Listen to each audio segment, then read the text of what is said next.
Good morning, Judy from Thistledew Creations here. Today I want to show you how I make this book buckle, I'm calling it. It's meant to tie around a book or a box. This is a box. You can bring the ribbon through from both sides.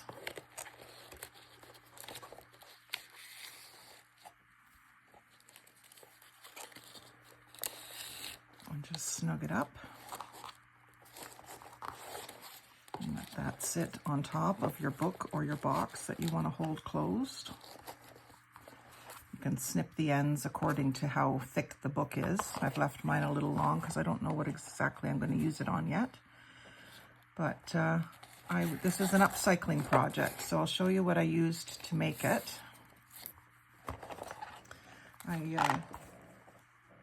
In my haul from Ottawa, there was a bunch of washi tapes or floral tapes. I don't know if it's really washi tape.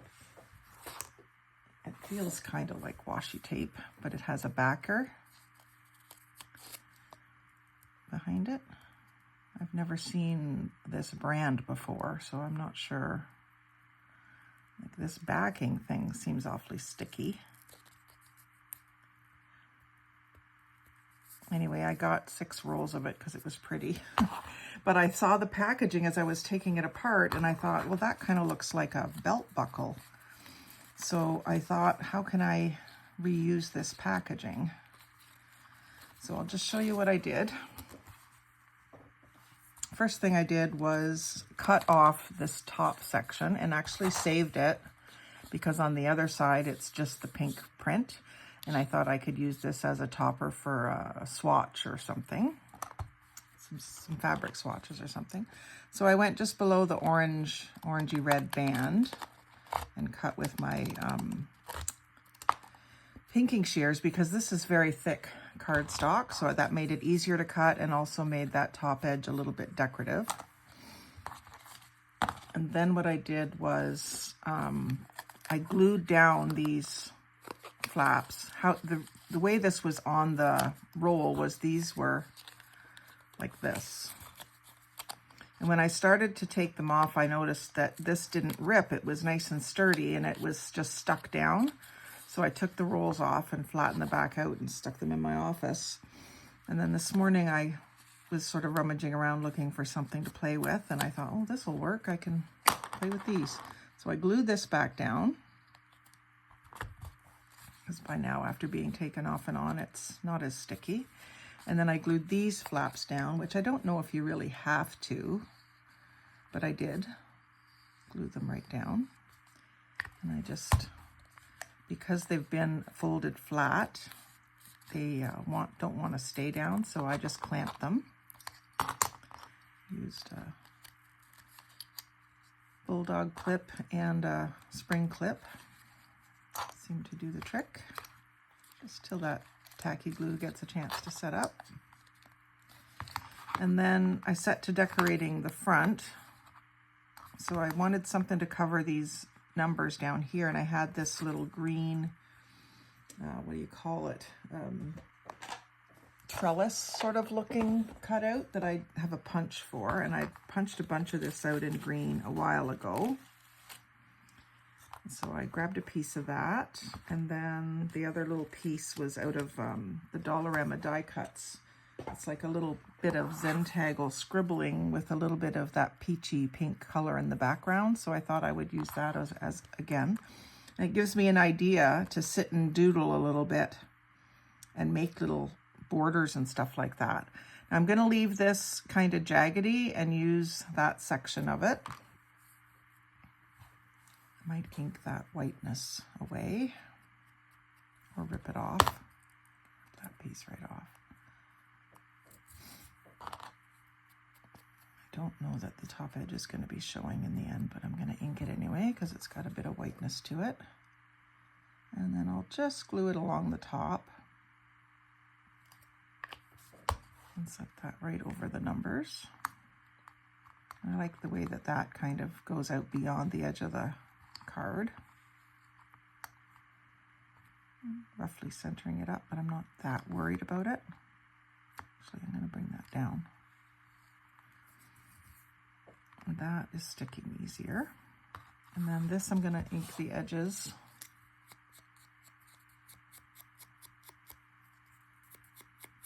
It doesn't take away the pinkness, so that's good. I was thinking that that's something, if I do this, that I might want to get some different colored inks to tint the background a little bit, or I could do watercolored paper and then do my scribbling over top. Scribbling or doodling, I guess you would call it, not scribbling. Now, I am a doodler sometimes, like if I'm sitting on the phone talking for a long time, rather than trying to multitask at something else, I will doodle. So I could see myself taking up that practice. Even watching TV, I could do that.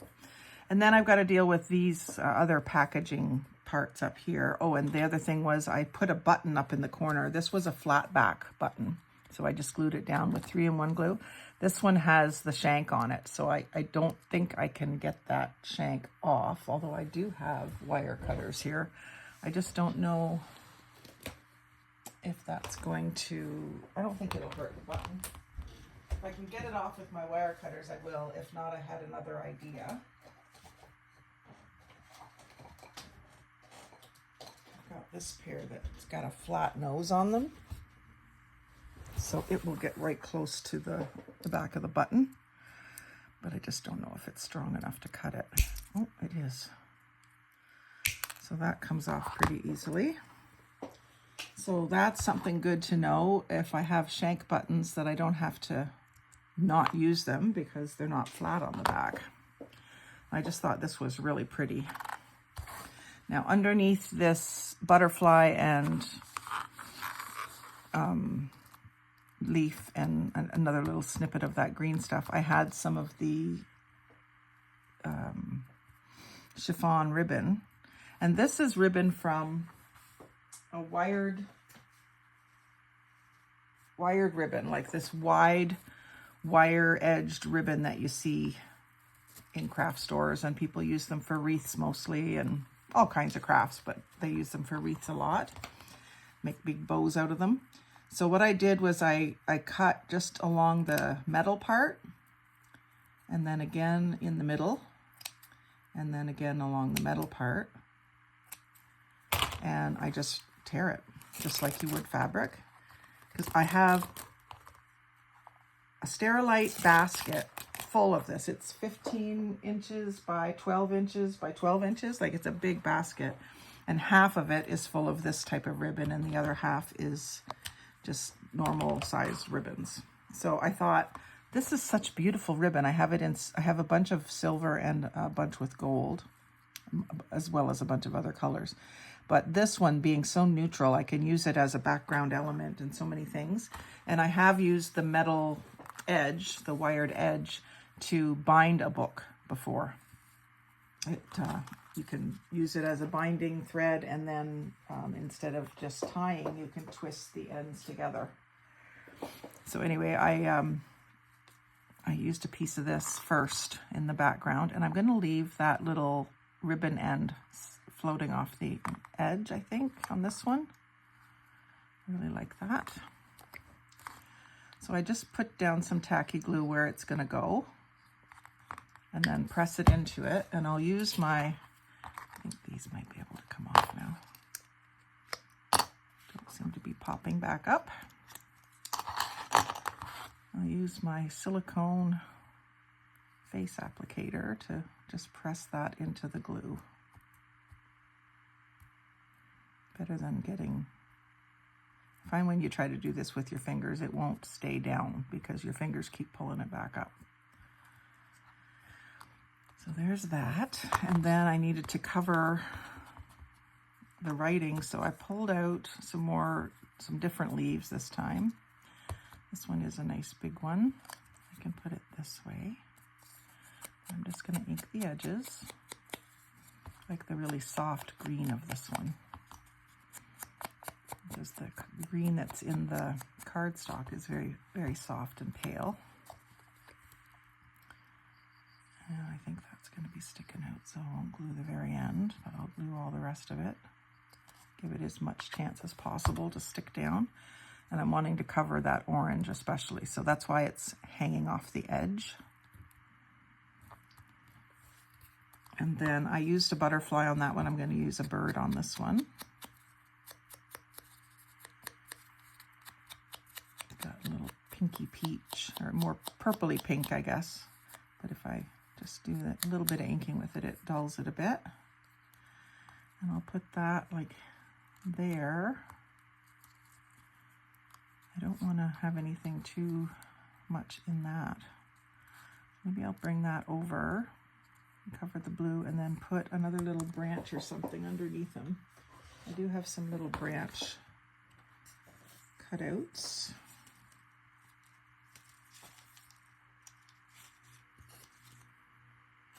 That one, but that's not what I was thinking.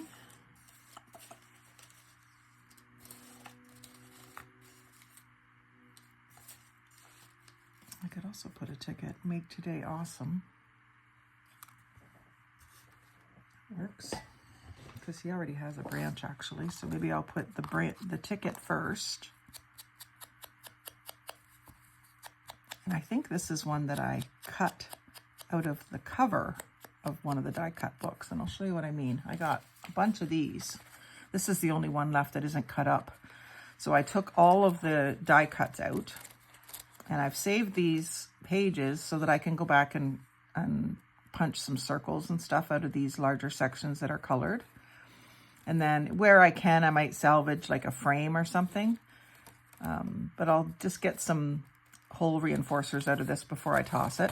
But I went ahead on all the other ones and I cut out what I could out of the cover. So I fussy cut the little elements, and they're just usually smaller versions of what's inside the book.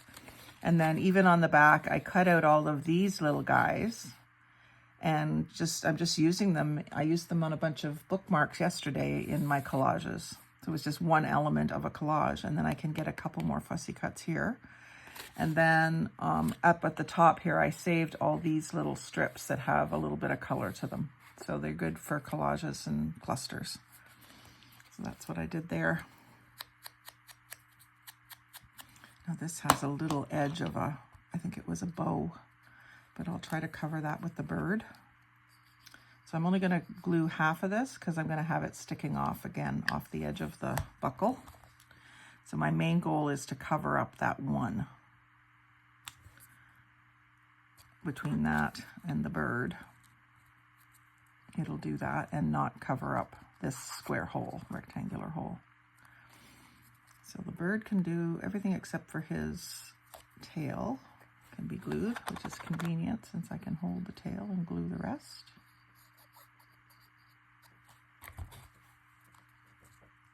Put her there. I call her a her because of the pink. And then this button I had over in the other corner, I think I'm going to add some more of this gold stuff and make like a little ruffle with it, leading over to the button. And maybe a couple of these little pink flowers. I really liked these pink flowers that were in that book. I'm going to put a big blob of this at the end for the button. And I'm going to put this and then just crinkle it up. Actually, the button's not going to catch that glue. That's okay. I'll just do a little bit of a crinkle on that, like a ruffle. Hold it down for a second.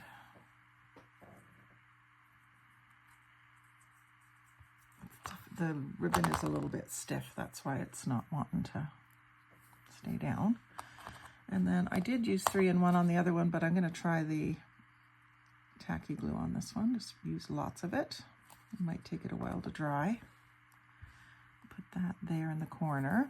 And then, like I said, this is from this die cut book. I think I want this medium size. And I will ink it up. I'm heading to Peterborough today, so I might look for more of these types of die cut books at the Dollarama out there.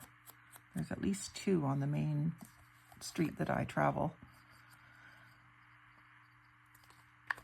And just put that there. And then I can take my ribbon. Once everything's dry, it'll be easier to put this through, but I'll take my ribbon and weave it in and out. And then you've got yourself a buckle. And you can, like I say, you can wrap that around a book or around a box. I like these gold boxes I got. I think they were from a thrift store, but they were Russell Stover candy boxes, but they're like a coppery metallic. And I've got feathers in this one. Some of my die cut feathers from Dollar Tree or Dollarama, I don't remember which one, are quite long, so I needed a bigger box than some of the other small ones I was using, so I put these ones into service for that. And then you can bring it around and then through again.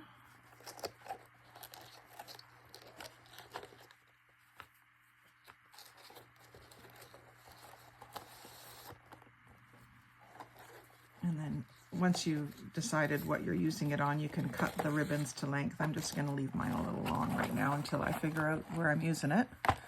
And you can change the ribbon easily if you needed a different color. I thought this cream one looked nice with it, but you could do another pattern as well. So yeah, that's my little buckle made from packaging. I hope you enjoyed this idea and can find a similar type of package to use. Maybe you can find these. These were from Dollarama in Canada in July of 2024. So they may not be around forever, but there's certainly that type of packaging must exist somewhere else. And if you can find some, and especially pretty ones that you don't have to cover with paper first, it makes it quick and easy craft. So I hope you've enjoyed this. Like, comment, share, subscribe, but most of all, have a wonderful day. Thanks for watching.